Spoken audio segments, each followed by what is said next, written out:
yan. Ayan. Asan yung isang talent na may continuity? Direk, natawagan ko po yung talent manager ni Adrian. Sabihin mo sa manager niya, hindi tayo silipot ng talent niya. Opo. Sige po, Direk. At hindi kayo nakahanap ng kahawig niya, ipapakapong shoot na to. Okay po, Direk. Sige po. Saan ako hahanap ng duhat? Marami dyang duha. Tingnan mo sa palengke. Meron dun. Sige na, sige ka, magtatampo si baby. Tapos kapag nagtampo si baby, hindi magmamana sa'yo. Eh, anong gagawin ni baby? Papangit siya, hindi siya magmamana sa'yo. Sige na, hanap ako bukas. Ano pa? Ano pa? Bukod sa duhat. Duhat lang. Duhat. Jen, pwede ba tayo mag-usap?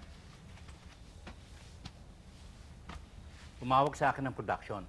At ang sabi, hindi ka daw punta sa shooting. Alam mo bang muntik na pack up ang shooting dahil sa'yo? Tito, ayoko nang mag-talent. Napapagod na ako eh. Ano? Naiintindihan mo ba yung sinasabi mo? Sinusunod ko naman lahat ng sinasabi mo. Pero sa puntong ito, hindi ko nakakayanin. Sinisira mo ang karir mo. Pati yung bagong show mo, gusto nilang kanselahin dahil sa ginawa mo. Tito, kayo lang naman ang naniniwalang sisikat ako eh. Wala naman nangyayari sa akin hanggang ngayon. Talent pa rin ako. Sabi ko naman kasi sa'yo, maghanap ka na ng ibang trabaho. Kasi hindi tayo bubuhay ng pagtatalent mo. Oy, huwag kang makasingit-singit ha. Hindi ka kasali dito. Asawa niya ako. Asawa? Hindi nga kayo kasal. Kaya wala kang karapatan na pagsabihan siya kung anong dapat gawin niya. Eh kayo, anong pinagmamalaki nyo? Na kayo ang manager niya? Eh, hindi nyo nga siya mapasikat-sikat eh. Sa bagay, sino ba naman na napasikat nyo sa poder nyo? Matagal na ako nagtitim...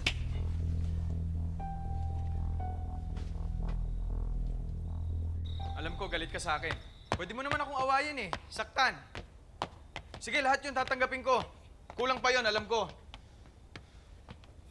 Hindi naman ako galit sa'yo eh. Nasasaktan ako. Magkaiba yun. Kahit kailan naman, hindi ko mukuhang magalit sa'yo. Galit ako sa akin sarili. Dahil hindi ko naman mapigilan na mahulog ang loob ko sa'yo. Kahit anong magandang bagay na gawin ko para sa'yo, alam ko namang hindi mo ito masusuklian ng pagmamahal mo sa akin.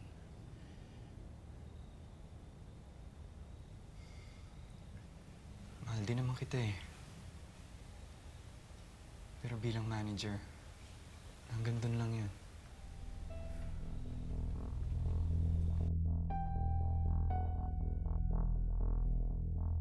Para makabawi sa lahat ng kabutihan sa kanya ni Warren, may naisip na pambayad utang si Adrian.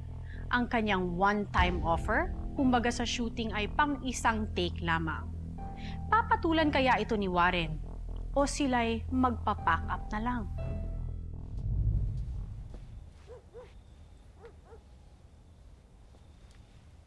Anong ginagawa mo rito? May naiiwan ka pa ba? Sapat na sa akin yung pinili mo siya kaysa sa akin.